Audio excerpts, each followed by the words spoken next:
माननीय अध्यक्ष जी, खैर उनका जो कारण हो, मणिपुर उनका एब्सेंट रहने का कारण नहीं है। मैंने पहले दिन से यहां कहा है, जितनी लंबी चर्चा करनी हो मणिपुर पर सरकार चर्चा करने के लिए तैयार, हर चीज का जवाब दिया जाएगा और मैं दूंगा जवाब। माननीय अध्यक्ष जी, उनको प्रॉब्लम एक ही है कि जनता के मन में भ्रांति खड़ी कर दी जाए। मैं उनको बताता हूं कि जनता है जो सब जानती है, कभी भ्रांति खड़ी नहीं होती है। आज आपने अपने आप को यहां पर एक्सपोज कर दिया है। माननीय अध्यक्ष जी, पूरी चर्चा को मैंने सुना। प्रेमचंद्रन जी से लेकर सारे लोग जो विषय पर बोले, मैंने ध्यानपूर्वक नोट भी पढ़े हैं, सुना भी है। माननीय अध्यक्ष जी, ये फिर से मैं एक बार कहता हूं कि सदन जनता को गुमराह करने की जगह नहीं है। सारे लोग राज्य के अधिकार कह रहे हैं। कौन से राज्य के? दिल्ली राज्य ही नहीं है, ये तो संघ प्रदेश है और संघ प्रदेश में भी राजधानी क्षेत्र है जो एक विशेष आर्टिकल के तहत बनाया गया। अनुच्छेद 239 से 242 तक दिल्ली के कामकाज करने के तरीके को संविधान ने स्वीकार किया। हम तो संविधान संशोधन लेकर नहीं लाए थे, आप ही आए थे। 69वां संविधान संशोधन आप लेकर आए थे, आपने ही अधिकार नहीं दिए थे। अधिकार उसके तहत अनुच्छेद 239 ए 3B के तहत संसद को दिल्ली संघ राज्य क्षेत्र या उसके किसी भी भाग के लिए, उसके संबंधित किसी भी विषय के लिए कानून बनाने का पूर्ण अधिकार है। मैं फिर भी आज मैं समझता हूं कि आप लोग समझकर ही बोले होंगे, समझते हैं, मगर पॉलिटिकली बोले होंगे, मगर मैं ऐसा समझकर बोलता हूं कि आप नहीं समझे होंगे। तो राज्य और केंद्र शासित प्रदेश और राजधानी क्षेत्र, ये संविधान में अलग अलग एंटिटी है। अब राज्य की दुहाई, अभी किसी सदस्य ने कहा कल को आप किसी भी राज्य से, भाई नहीं हो सकता। राज्य के काम में दखल नहीं हो सकती। यहां दखल इसलिए कर सकती है संसद क्योंकि 239 ए 3B के अंदर इस संसद को आपकी पार्टी जब सत्ता में थी तब अधिकार दिया हुआ है। और अभी किसी को लगता है मेरे अधिकार कम है, तो चुनाव लड़ने से पहले आर्टिकल 239 ए 3B पढ़ना चाहिए था। अब पढ़े नहीं, लड़ लिए और कहते मेरे अधिकार कम है। मैं देश की जनता को, दिल्ली की जनता को, सारे विपक्षी दलों को इतना ही कहना चाहता हूं, साहब 1993 में राज्य बना, 93 से 15 तक इसी नियमों के अनुसार उस वक्त भी सर्विस केंद्र सरकार के हाथ में ही थी। सुप्रीम कोर्ट ने एक इंटरप्रिटेशन किया और इंटरप्रिटेशन कर ये भी कहा कि अगर आपको सर्विस हाथ में लेनी है तो कानून बनाना पड़ेगा, जो अभी हम कर रहे हैं। तो 93 से लेकर 2015 तक किसी भी मुख्यमंत्री को कभी भी झगड़ा नहीं हुआ। आप भी आए, हम भी आए, ऊपर हम भी थे, आप भी थे, क्योंकि झगड़ा इसलिए नहीं हुआ कि जो भी आए, मैं तो आपके वखान कर रहा हूं अधीर रंजन जी, समझिए, चाहे कांग्रेस हो या बीजेपी, जो भी आए उनका मकसद दिल्ली की जनता की सेवा करना था। अगर सेवा करनी है तो झगड़ा करने की जरूरत नहीं, मगर अधिकार चाहिए तो झगड़ा करने, और झगड़ा करने का स्वभाव ही हो तो क्या कर सकते हैं। हम तो रिसीविंग एंड पर है, भाई झगड़ लो, अब क्या कर सकते हो। आप दिल्ली की जनता ने आपको चुना है, आप झगड़ा करना चाहते हो।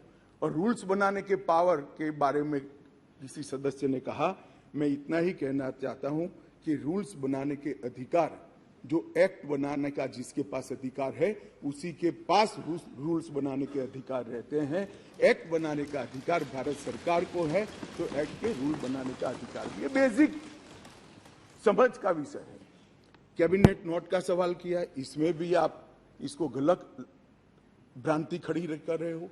आप ध्यान से पढ़ लीजिएगा, कैबिनेट नोट आज भी कोई भी राज्य हो, आप लोग की कई राज्यों में सरकार है, वहां कैबिनेट नोट कैबिनेट सचिव की साइन से ही कैबिनेट में जाती है, फाइल पर मंत्री की अप्रूवल होती है। यहां पर क्या होता था, जब घपले घोटाले वाली कैबिनेट नोट हो, सचिव के पास जाती ही नहीं थी, मुख्य सचिव के पास जाती ही नहीं थी। मंत्री के सिग्नेचर से पहली बार मैंने इतने लंबे सार्वजनिक जीवन में, माननीय अध्यक्ष जी, कोई कैबिनेट नोट गई है ऐसा सुना है। मंत्री के सिग्नेचर से कभी नहीं जाती, इसलिए रूल्स बनाने पड़े हैं भाई। रूल्स इसलिए बनाने पड़े हैं कि रूल्स के हिसाब से नहीं चलता था, रूल्स के हिसाब से चले, उसके लिए ये रूल्स बनाने पड़े हैं। माननीय अध्यक्ष जी, मैं फिर से एक बार दिल्ली का इतिहास जरूर बताना चाहूंगा।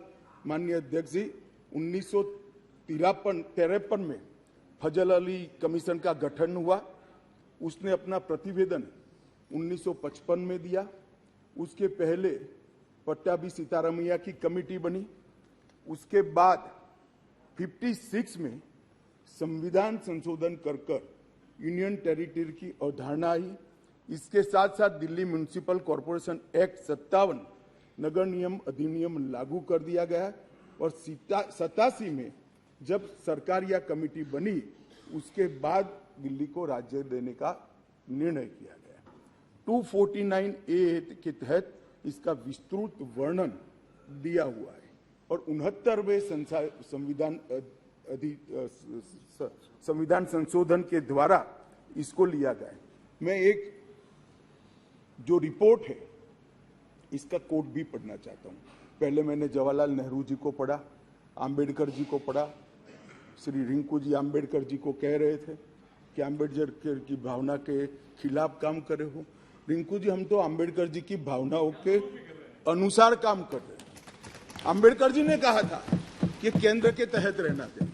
और माननीय अध्यक्ष जी, बालकृष्ण रिपोर्ट में साफ शब्दों में कहा, मैं कोट अनकोट कहता हूं, दिल्ली की कार्यप्रणाली और सेवा प्रणाली केंद्र सरकार के अधीन होनी चाहिए। संविधान में संशोधन के दौरान तत्कालीन गृह मंत्री ने भी अपने वक्तव्य में ये बात को, रिपोर्ट को कोट किया और उन्होंने कहा कि बालकृष्ण समिति ने पूरे विश्व की राजधानियों की कार्यप्रणाली और सेवा प्रणालियों का अध्ययन करके ये प्रस्तुत किया है, जिसका हम पालन कर रहे हैं। और उस वक्त गृह मंत्री कांग्रेस के थे। तो आपको ये मालूम होना चाहिए कि आप जब एक उंगली हमारे सामने करते हो तो 3 उंगली आपके सामने होती है। और मैं तो कहता हूं उस वक्त उचित ही किया था और आज हम जो कर रहे हैं वो ही उचित ही कर रहे हैं। इसलिए आप, जैसा मैंने कहा कि आप गठबंधन को बढ़ाना चाहते हो, आपके मन में ऐसी कल्पना है कि गठबंधन बड़ा करेंगे तो शायद मोदी जी के खिलाफ चुनाव जीत जाएंगे। भाई, और 2-3 लोगों को ढूंढ लाओ, जितने हो सके इतना इकट्ठा कर लो, अगले प्रधानमंत्री नरेंद्र मोदी जी ही बनने वाले। परंतु कम से कम इसके लिए 130 करोड़ की जनता के सामने इतने एक्सपोज न हो। हर बिल आता है, नहीं मणिपुर पर चर्चा, मैं मणिपुर पर चर्चा करने के लिए आता हूं, नहीं मणिपुर पर चर्चा नहीं, हम विरोध करेंगे, यहां आ जाएंगे, मेरे सामने बोर्ड लेकर खड़े हो जाएंगे। ठीक है भाई, करो।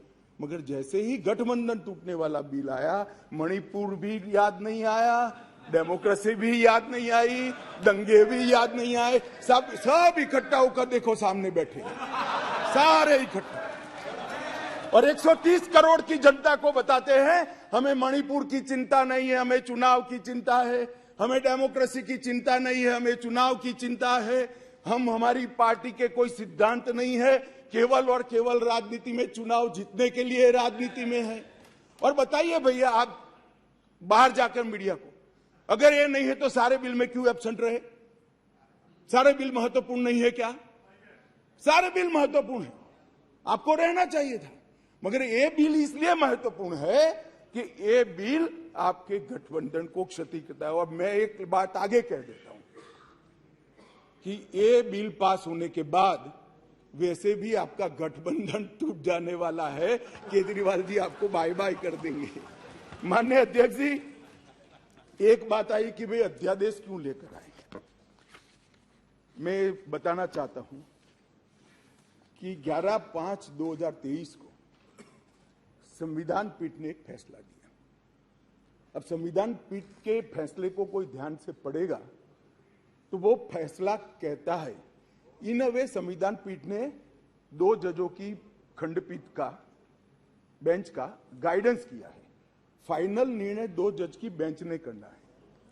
वो अभी डेट लगी भी नहीं है, मैटर लगी भी नहीं है।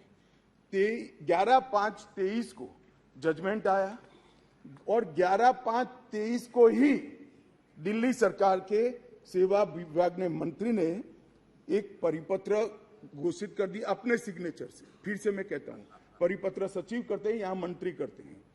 आज 5:30 बजे तक पात्र अधिकारियों की सूची के साथ जो इस पर तैनात किए जा सके, सचिव सेवाएं की तैनाती मतलब सर्विस जो देखते हैं वो सचिव की तैनाती के लिए नोट प्रस्तुत किया जाए।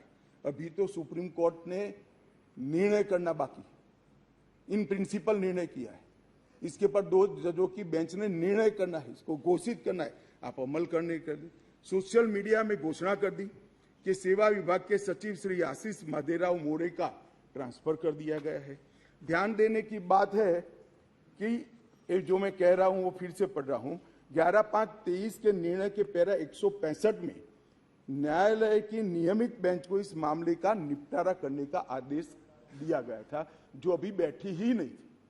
शाम को ही इन्होंने तो इम्प्लीमेंटेशन चालू कर दिया।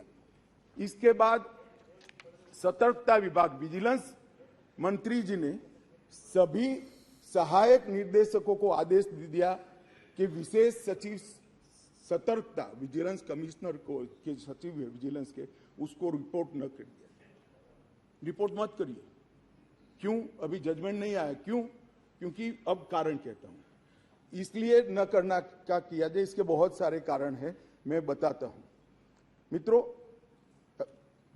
माननीय अध्यक्ष जी, दिल्ली के सतर्कता विभाग को सबसे पहले क्यों निशाना बना गया? अगर सेवा के अधिकार मिल गए, चलो मैं 1 मिनट के लिए मान लेता हूं मिल गए, तो सबसे पहले कोई क्या करेगा? रोड एंड बिल्डिंग की चिंता करेगा, पीने की पानी की चिंता करेगा, साफ सफाई की चिंता करेगा, आरोग्य की चिंता करेगा। इन्होंने विजिलेंस की चिंता करी। बोलो, प्रायोरिटी तो देखिए साहब इनके साथी की, विजिलेंस की चिंता करी। भला विजिलेंस की चिंता क्यों करी? इससे दिल्ली की जनता का क्या भला होने वाले था? मैं बताता हूं।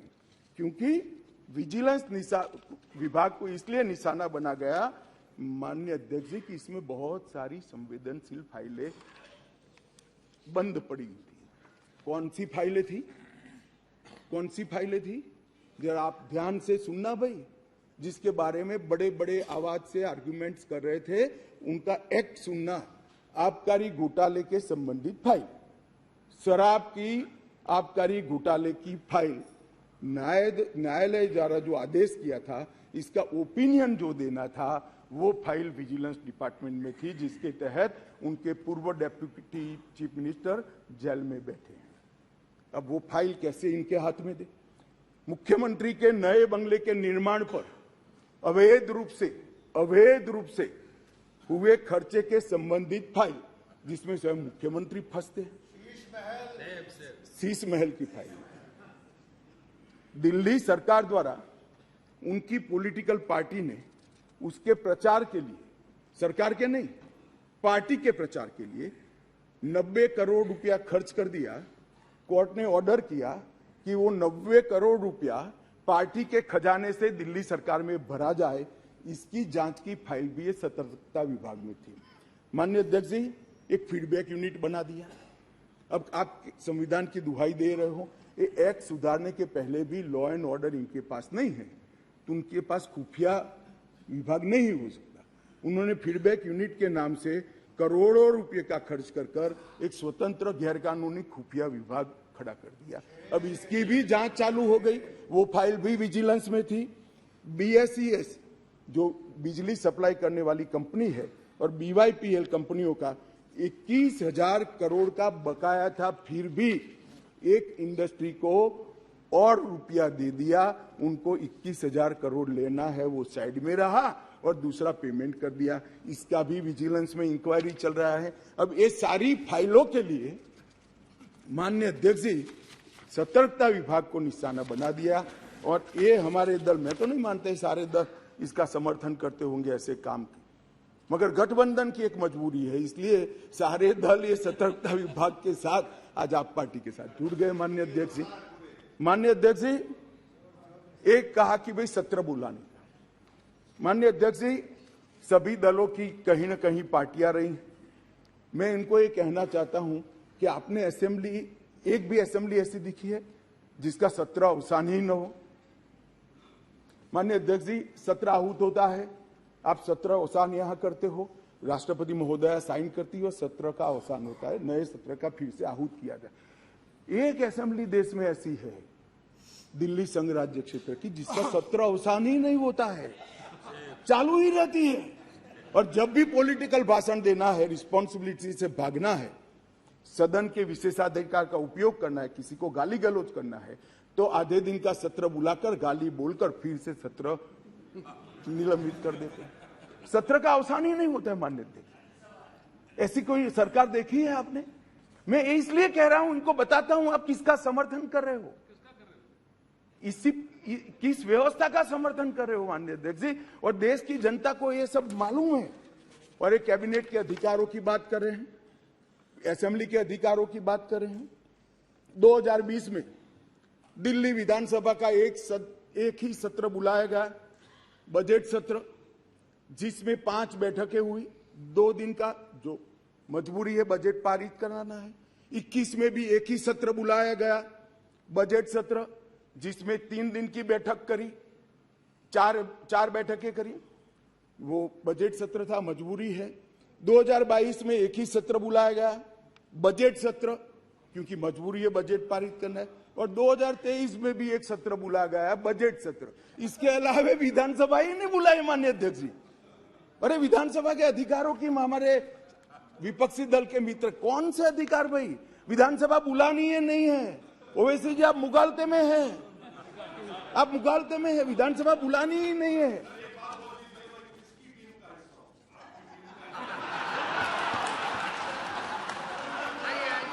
ऐसा है ओवैसी जी, मैं तो चाहता हूं आप अपनी स्वयं टीम बनाओ। अब वो परेशान है, इसलिए कहता हूं, मैं चाहता हूं आप अपनी स्वयं, आपके मुद्दे सबसे अलग है। माननीय अध्यक्ष जी, मैं अब कैबिनेट बैठक पर आता हूं। 2022 के लिए 2022 में सिर्फ 6 कैबिनेट बैठक बुलाई गई, सिर्फ 6 ही बैठक पूरे साल में। इसमें से 3 बैठक बजट संबंधी थी और 1 बैठक एक कंपनी को फायदा करने के लिए बुलाई गई। तो एक्चुअल में देखे तो 2 बैठक बुलाई गई। माननीय अध्यक्ष जी, 2023 में 2 ही बैठक अब तक बुलाई गई है, दोनों बैठक बजट के लिए। अब ये कैबिनेट की बात कर रहे हैं, भैया कैबिनेट बुलाते नहीं है, वही तकलीफ है दिल्ली की जनता को, ये तो बुलाते ही नहीं कैबिनेट। हम तो चाहते हैं कैबिनेट बुलाया जाए। अब किसका समर्थन कर रहे हो? गठबंधन करना चाहिए, सबको जोड़ना चाहिए, हम भी चलाते हैं, मगर ऐसे एक भी बिल में चर्चा नहीं करना और इसमें खड़े हो जाना। माननीय अध्यक्ष जी, शॉपिंग फेस्टिवल आयोजित करने के लिए विज्ञापन के नाम पर करोड़ों रुपया खर्च कर दिया, इसमें भी कोर्ट ने स्ट्रिक्चर किया। केग का रिपोर्ट 2 साल से सदन में नहीं रखते हैं, संवैधानिक प्रोविजन है। आप हमें संविधान सिखाते हो, जरा आपके साथी को सिखा दो कि केग के रिपोर्ट को आप छुपा नहीं सकते हो। 2 साल से साहब केग का रिपोर्ट नहीं छुपा, सदन के पटल पर नहीं रखते। बोलो क्या ये संवैधानिक प्रावधान है? माननीय अध्यक्ष जी, RRTS, AIIMS, UER, IIT Delhi, इस जैसी संस्थाओं के 13 परमिशन वहां लंबित है, नहीं देते हैं। उनको डर है कि ये सब होगा तो मोदी जी बड़े लोकप्रिय हो जाएंगे। मैं इनकी सरकार चलाने का तरीका बताता हूं माननीय अध्यक्ष जी। 5G टेक्नोलॉजी लाने के लिए 2016 के एक अधिनियम बनाए, देश के सारे राज्यों ने, इवन डीएमके ने भी इसको एक्सेप्ट कर लिया, परंतु दिल्ली नहीं करता है क्योंकि उनको विकास से कोई सरोकार नहीं है। माननीय अध्यक्ष जी, 2013 से जो सिविल सर्विस बोर्ड की हमने रचना की, इसको लेकर ये आगे गए। माननीय अध्यक्ष जी, मैं सदन के सामने और आपके माध्यम से देश की जनता को बड़ी विनम्रता के साथ कहना चाहता हूं कि ये अध्यादेश और बाद में अब जो बिल में कन्वर्ट हो रहा है वो विधेयक लेकर मैं आया हूं, ये संपूर्णतया संविधान सम्मत है और केवल दिल्ली की जनता के कल्याण के उद्देश्य से बनाया गया है। हमारा कोई राजनीतिक उद्देश्य इसके लिए नहीं है। माननीय अध्यक्ष जी, मैं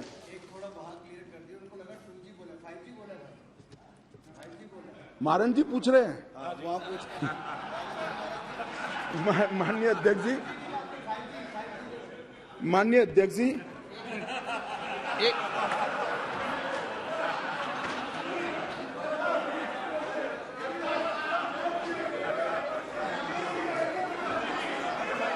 भाई ये भी खड़े हो गए, मैं क्या करूं? एक बार ये भी खड़े हो गए। सदन की कार्रवाई इस विषय की समाप्ति तक बढ़ाई जाती है। माननीय गृह मंत्री जी,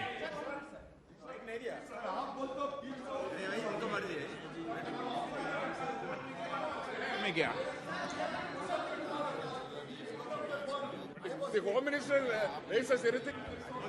माननीय, हाँ आप क्या बोल रहे थे? 2G 5G पे समझौता बहस नहीं हो रही यहाँ पे। Sir, I want to submit, sir, through you, sir. Through you, sir, I want to submit one thing before the House and the Honorable Home Minister and other members of the Parliament in the other side, adversary benches. As far as 2G is concerned. No. माननीय गृह मंत्री जी, 2G 3G माननीय 2G 3G में बहस नहीं हो रही।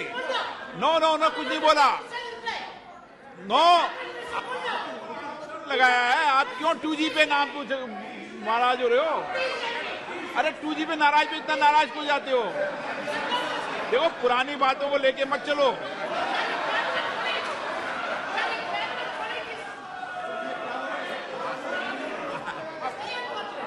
वो 2G अध्यक्ष जी रिकॉर्ड पर नहीं है, बता दीजिए इनको। देखिए, वो रिकॉर्ड पे नहीं है, आप क्यों रिकॉर्ड पे लाना चाहते हो बात? अरे ऑनरेबल मेंबर, वो रिकॉर्ड में नहीं है, आप क्यों रिकॉर्ड में लाना चाहते हो बात? ऑनरेबल मेंबर, वो रिकॉर्ड में नहीं है।